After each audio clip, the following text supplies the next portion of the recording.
झींगुर की आवाज शब्द को कैसे खोलती है, देखिए हमारे चैनल गुरु कृपा RSAKD में।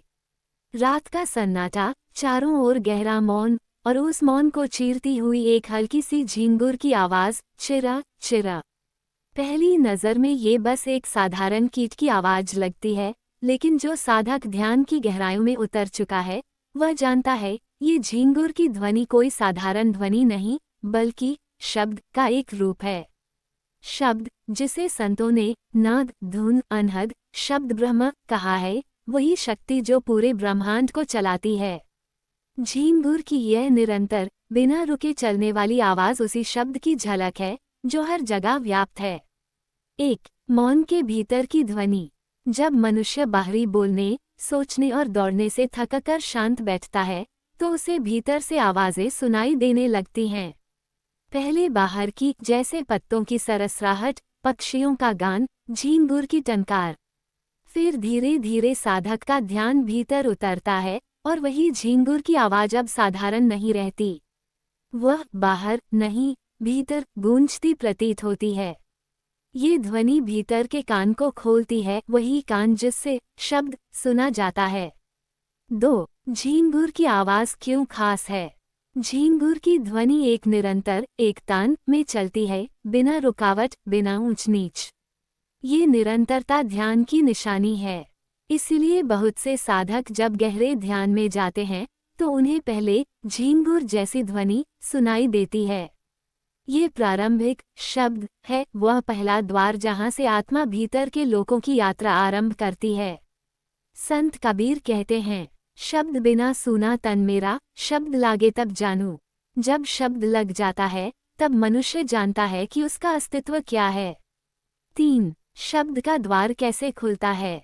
जब साधक सच्चे गुरु की कृपा से नाम या सिमरन का अभ्यास करता है तो मन की तरंगें स्थिर होने लगती हैं। बाहर की आवाजें धीरे धीरे विलीन हो जाती हैं और भीतर एक सूक्ष्म गूंज शुरू होती है।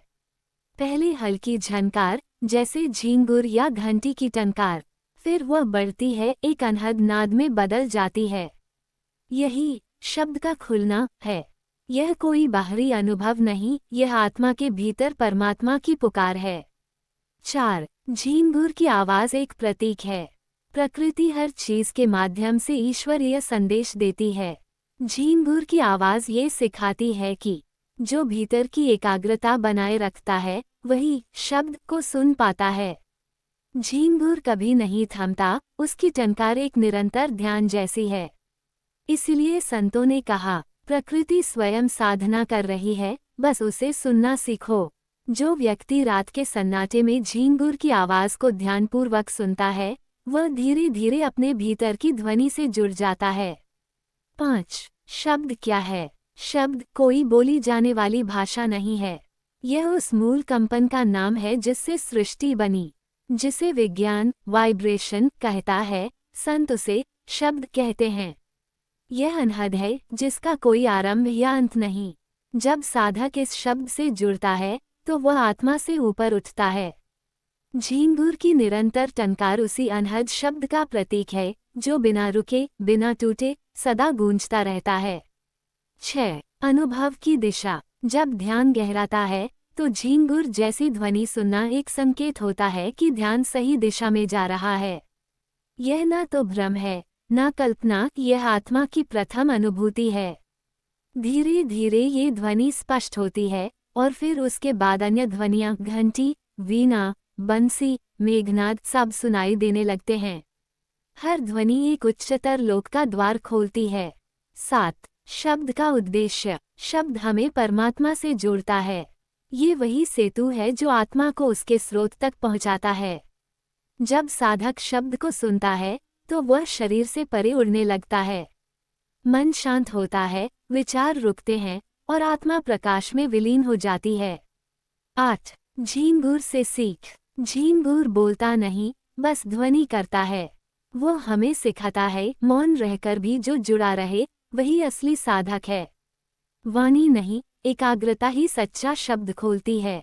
जैसे झींगुर बिना रुके अपनी ध्वनि में लीन रहता है, वैसे ही साधक को अपने सिमरन में स्थिर रहना चाहिए। धीरे धीरे बाहरी आवाज मिट जाती है और भीतर का नाद शुरू होता है।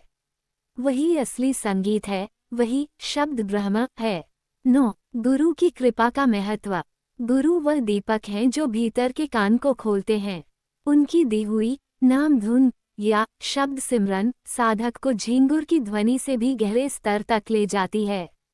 गुरु ही बताते हैं कि कौन सी ध्वनि सच्ची है और कौन सी मन की कल्पना। संत तुलसीदास ने कहा, गुरु बिन ज्ञान न उपजै, गुरु बिन मिटे न मोह। शब्द को सुनने के लिए भी गुरु का होना आवश्यक है, क्योंकि वही भीतर के द्वार खोलते हैं। 10. निष्कर्ष। झींगुर की आवाज से शब्द तक। झींगुर की आवाज हमें ये याद दिलाती है कि सृष्टि के हर कोने में शब्द व्याप्त है। वह बाहर की झींगुर की ध्वनि हमारे भीतर के नाद की झलक है। जब हम उसे सुनते हैं और भीतर स्थिर होते हैं, तब धीरे धीरे बाहरी झींगुर मिट जाता है और केवल परम ध्वनि शेष रह जाती है। वह ध्वनि जो सृष्टि का आधार है, जो आत्मा को परमात्मा से जोड़ती है और जिससे मुक्ति का द्वार खुलता है। अगली बार जब आप रात के सन्नाटे में झींगुर की आवाज सुनें, तो उसे केवल एक कीट की ध्वनि न समझें, उसे एक संकेत समझें। आपके भीतर भी वही शब्द गूंज रहा है। बस कान खोलने हैं, ध्यान स्थिर करना है और उस ध्वनि में डूब जाना है। वही सच्ची साधना है, वही भीतर उतरने का मार्ग है।